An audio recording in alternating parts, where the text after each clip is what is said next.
What was the vision for starting it, and why did you feel like it was important to have a wrestling club for the Iowa wrestling program? Yeah, coming from Iowa State University and being an athlete, but being a kind of a leader of the athletes as far as team captains, and always having a lot of success, and then the team having a lot of success, uh, not just because of a good leader or a captain, but because they were good. Uh, but you always need something that's bringing out the best, whether it be a person or whether it be a format. And that's what I think Dr. Harold Nichols, when he formed an informal Cyclone Wrestling Club, the last few years of my career over there as far as an athlete, and the guy that was wrestling over there for the Cyclone Wrestling Club, besides us in the off season where we could get sponsored and go to tournaments and get paid, was Tom Peckham. And he's a Cresco guy, and he's two-time national champ for Iowa State and is fourth in the Olympics. So Kurdelmeier, who was taking over head coach, was recruiting me to go to Iowa, and this was his first head coaching job at the college level, moving up there. Been at high schools, but been an assistant at the University of Iowa. Could look not very far and see what's working. And he's a Cresco guy. Nichols is a Cresco guy. Peckham's a Cresco guy. I mean, what is it about this Cresco? So anyway, Kurdelmeier recruits me, gets me to come to the University of Iowa along with, he had a good plan. He's a mastermind. They call him the architect. He had the finances, Roy Carver, had the administration, Bump Elliott. He got his assistant, who he went after hard, me. And then the next step was looking at the pieces that he still needed. And that piece, those wrestling clubs back in those days, starting out, were really making a difference for some of the top college wrestling programs, because it was keeping the athletes around after they had graduated or in the process of graduating after their eligibility was done. And it was a great idea. And it was good for the system. The system was, you don't have USA Wrestling back in those days, but you had the AAU, you have the USWF, whoever was in charge at that time needed some help, and they could get help from who better than the colleges. So Kurdelmeier actually said, this program, besides making a move to go upward, we need the components. And so a club is what we need, a wrestling club. And we're going to keep some people around. And we really didn't have a lot of wrestlers at that time at Iowa when I first got there that were staying around, like Peckham, to wrestle and train for world and Olympic competition. But you got to remember, all the athletes that were on the team in the off season could wrestle and get expense money from the club, which gave them opportunities to go to the AAUs, the USWF, those types of games, of tournaments, and which Kurdelmeier picked up on, and so he started the Hawkeye Wrestling Club. But where do you start? Well, you got to have money. You can't take money from the university because you have to have money separate, and it's you have to really communicate really well with your athletic director to make sure you don't get in any trouble, so you don't take any money away from already your athletic department or donors that want to give the athletic department. Now you can take them away and give them to the Hawkeye Wrestling Club. So there was a lot of politics, low-key politics, not like high-key right now, the low-key politics where you had to communicate and get all that done. So Bump Elliott told Gary Kurdelmeier that, I don't really want you hitting our guys hard. We don't have enough money now, which we find out when we get in a crisis that we don't have enough money. And so all of a sudden, one guy stepped up and said, how about Roy Carver, and I'll just fund the Hawkeye Wrestling Club. Besides I won't cut back on anything. I got enough money to be able to do both. So he was funding stuff in the hospital. He was funding stuff in the athletic department, the wrestling team, and then he financed the whole wrestling club. So we had one guy financing the wrestling club. But what's kind of funny is we really didn't have any club members, except for all your athletes in the off season, or maybe when they were redshirting. If you had somebody that redshirted, possibly you could go to events and still use the Hawkeye Wrestling Club. But Kurdelmeier, he needed a lot of help. He was one guy, and he was getting help from Carver. He was getting help from the AD. He brought in a good assistant, So all of a sudden, Jay Robinson jumped on board coming back from the Olympic Games in Munich. He asked if he could come back. There was a guy named John Marks that was involved a long time ago. That was actually over in kind of the spy over in Ames on me and communicating back and forth. But he was an Iowa City guy. And so there was a lot of people that were working for this. But all of a sudden, you got a graduate named Joe Wells. You got Jay Robinson coming in. You got the whole team that was there.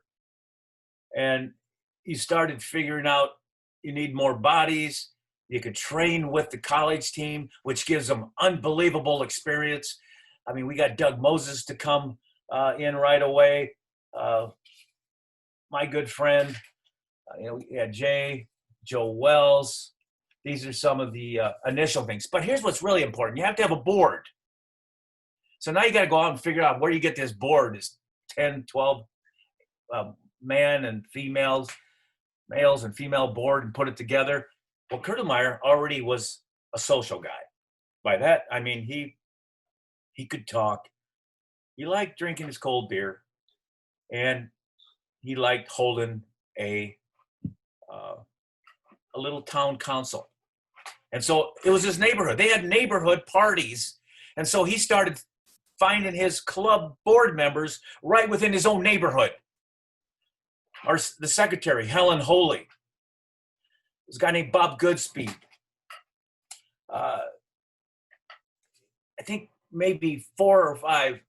Bob Forsythe. I think he had all his neighbors on board with the Hawkeye Wrestling Club and with Iowa Wrestling. So when you had about 200 people, 250 people coming to the main matches every year, all of a sudden, this guy, when he took over, Kurdelmeier, when he took over as the architect, he started right where he was at.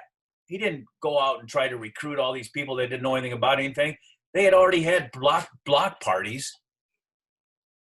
And so he already had a group of people right there that he could go to for not only board members, for fans.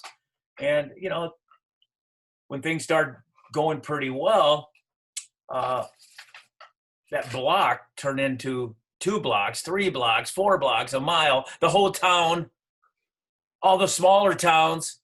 All of a sudden you start having, instead of 200-300 people, you start having 3,000, 4,000, 5,000 people. You get 10,000 people, and you have, you get a lot more people aboard. And I'll tell you what, when they called Kurdelmeier the architect, he was smart because he did a lot of homework, made sure he didn't step on anybody's toes that were of importance within the organization.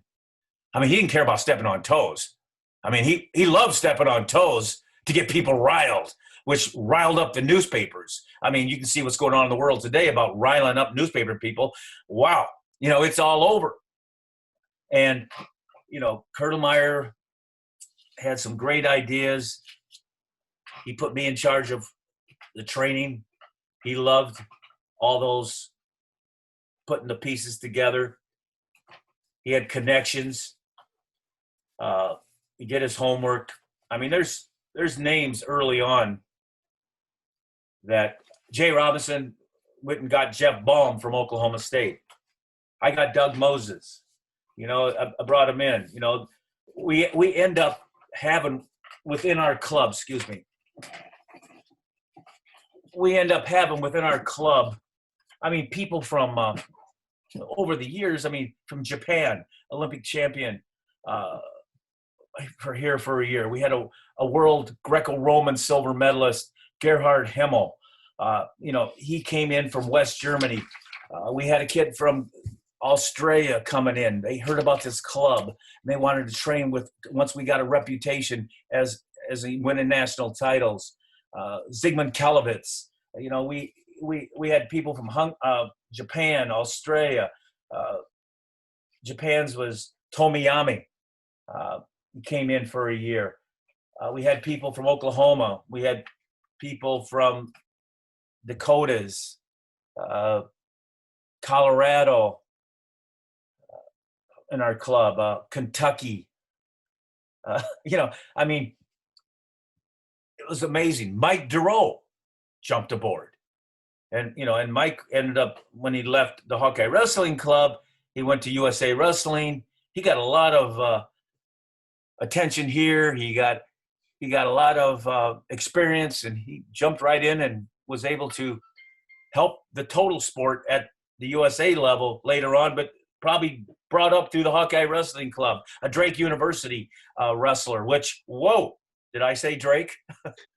I don't really, I mean, I'm a Hawkeye fan, and I'm an Iowa State Cyclone fan, and I used to be a Drake fan, and I love Drake, except for they dropped wrestling, so I want to love Drake again. So bring it back. But anyway, you know, that's where Mike Duro was from.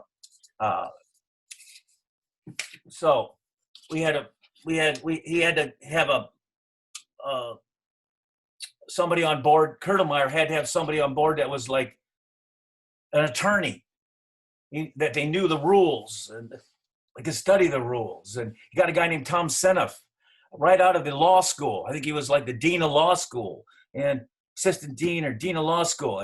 And we just had a strong group of people that were given opportunities, which brought our program around. Now, don't get confused here a little bit, because this is the HWC, Hawkeye Wrestling Club.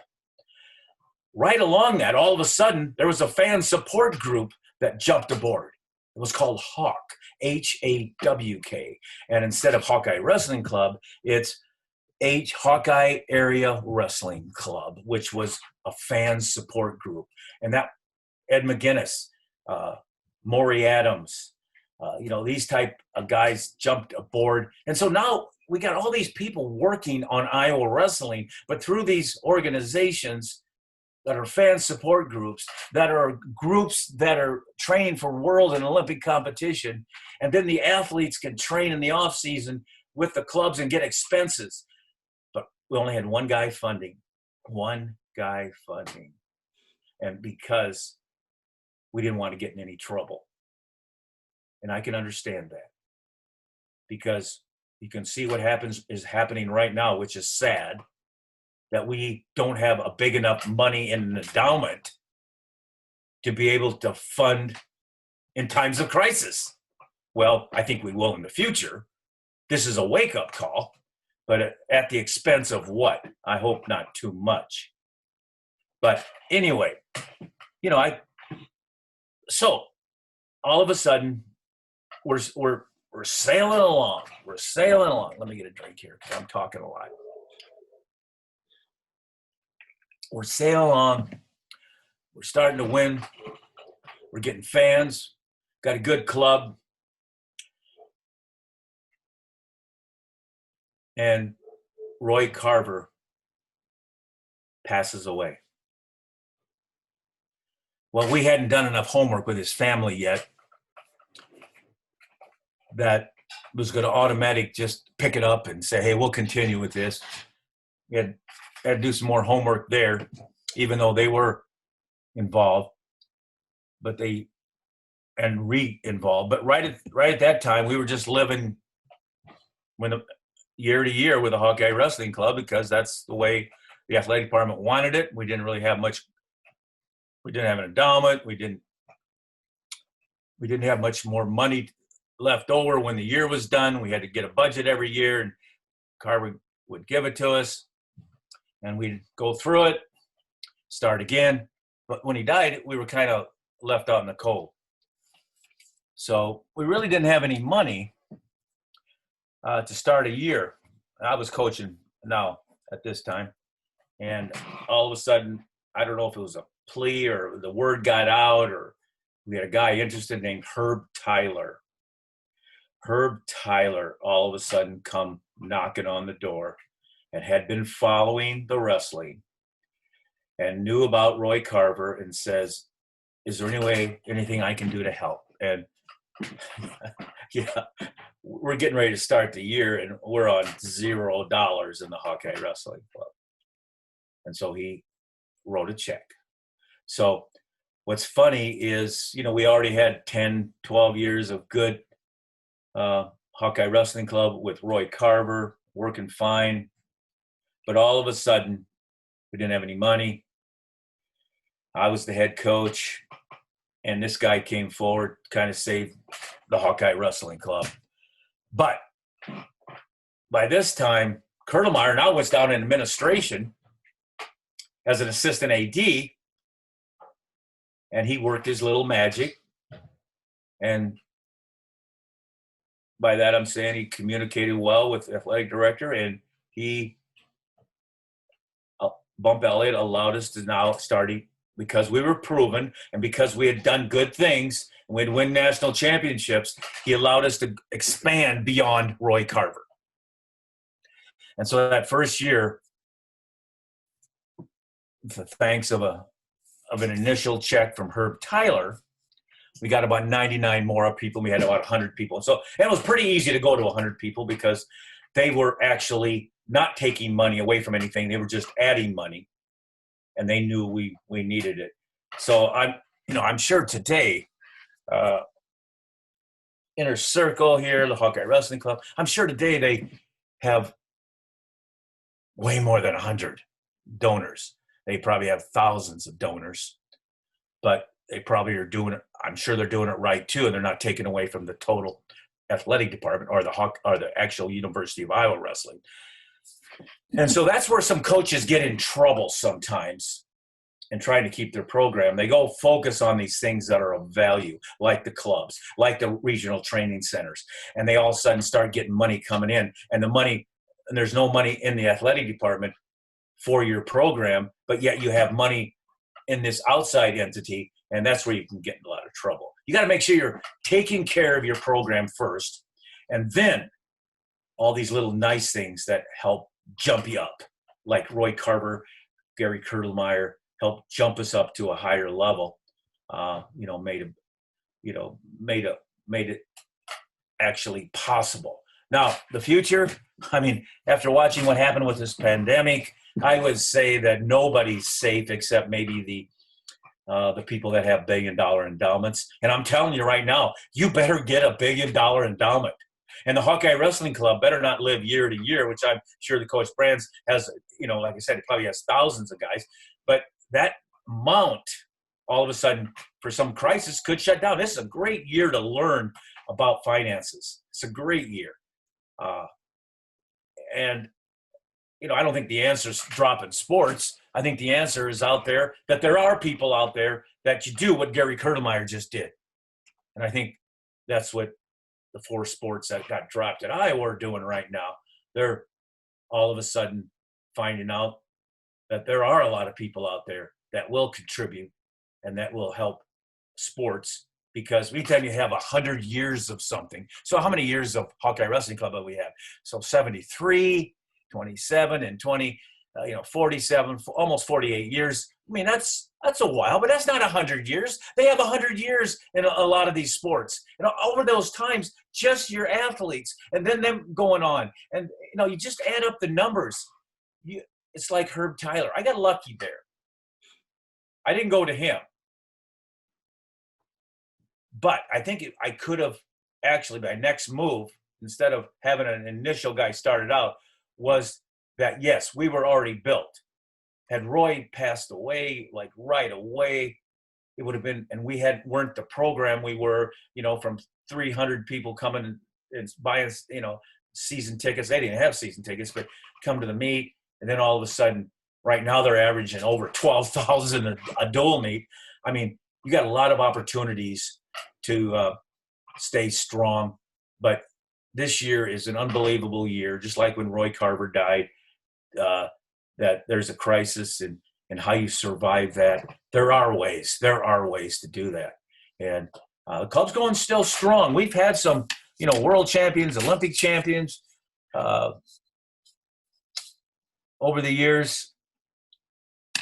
And you got to go back and you got to say that architect, Gary Kurdelmeier, had the brains and the smartness. And then he had a guy that was a little crazy, me, this fanatical wrestler, which still am. Not wrestler, but fanatical in the sport, that lived it, breathed it, knew it, and put it together and had a great entertainment. So Hawkeye Wrestling Club has been a tremendous thing for us. I mean, I'm trying to look at some of the names here that I think were very valuable. Ron Rogers, some of these neighbors, that he had, Bob Goodspeed. I mean, they didn't have to get involved with this wrestling stuff, but they were having a good time too. And they liked to socialize. And they, not only that, but they liked watching people go crazy in the stands. And people did go crazy in the stands because we were kicking some butt and coming from kind of not scratch. We were always a good team, just not a great team. And people doing the same way right now. So